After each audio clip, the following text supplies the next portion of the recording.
അപ്പോൾ aspiring സിനിമാറ്റോഗ്രാഫേഴ്സിന് improvement ഉണ്ടാക്കാൻ സഹായിക്കുന്ന കുറച്ച് ടിപ്സ് പറഞ്ഞുതരാം, നോട്ട് ചെയ്തോട്ടോ.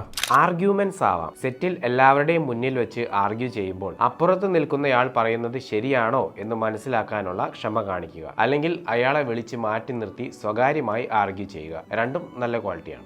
ലൈറ്റ് സെറ്റ് ചെയ്യുമ്പോൾ ആർട്ടിസ്റ്റിനെ വെച്ച് ചെയ്യാവൂ എന്ന് യാതൊരുവിധ നിർബന്ധവുമില്ല. ആർട്ടിസ്റ്റിന്റെ അതേ ഹൈറ്റുള്ള ADയോ അല്ലെങ്കിൽ മറ്റാരെങ്കിലും വെച്ച് ലൈറ്റും ഷോട്ടും സെറ്റ് ചെയ്തതിനു ശേഷം മാത്രം ആർട്ടിസ്റ്റിനെ വിളിക്കുക. കോൾ ഷീറ്റ് ഉണ്ടെങ്കിൽ അത് ഡബിൾ ചെക്ക് ചെയ്യുക. സെറ്റിൽ എപ്പോൾ വരണം, ഷൂട്ട് നടക്കുന്ന ലൊക്കേഷൻ എവിടെയാണ് എന്നെല്ലാം മുൻകൂട്ടി മനസ്സിലാക്കാൻ കോൾ ഷീറ്റ് ഉണ്ടെങ്കിൽ ഉപകരിക്കും. ഒരു ഷൂട്ടിംഗ് ക്യാമറ കയ്യിൽ കിട്ടിയാൽ അത് ആദ്യമേ ഒന്ന് ടെസ്റ്റ് ചെയ്ത് നോക്കുക. ഷൂട്ടിംഗ് സമയത്ത് ഉണ്ടായേക്കാവുന്ന കൺഫ്യൂഷൻസ് പരമാവധി ഒഴിവാക്കാൻ ഇതിലൂടെ സാധിക്കും. ക്യാമറയുടെ സെറ്റിംഗ്സ്, ഫിൽറ്റേഴ്സ്, ലൈറ്റിംഗ് ചോയ്സസ് ഇതെല്ലാം മുൻകൂട്ടി മനസ്സിലാക്കിയാൽ ഷൂട്ടിംഗ് സമയത്ത് അത് വളരെയധികം ഉപകാരപ്പെടും. റൂൾസ് പഠിച്ചിരിക്കുക. ഇടയ്ക്കിടയ്ക്ക് റൂൾസ് ബ്രേക്ക് ചെയ്യുക. അതും സ്ക്രിപ്റ്റിന്റെ നേച്ചർ അത് ഡിമാൻഡ് ചെയ്യുന്നുണ്ടെങ്കിൽ മാത്രം. Think outside the box. അപ്പോൾ ഇതുപോലെയുള്ള ഇൻഫോർമേറ്റീവ് കണ്ടന്റ്സിനായി ഡു ഫോളോ സഫ്ര.